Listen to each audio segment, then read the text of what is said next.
between 0 and 20. They don't have to go next to each other. What's a number between 0 and 20, Eli?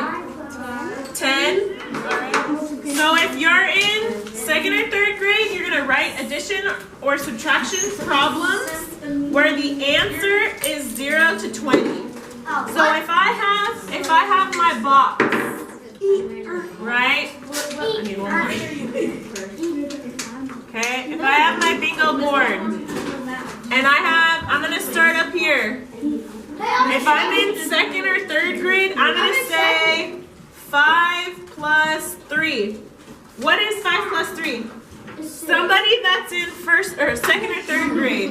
Nathaniel, what is 5 plus 3? 8. If you're in 4th, 5th, and 6th, you're going to write your multiplication or division with your answer all the way 0 to 20.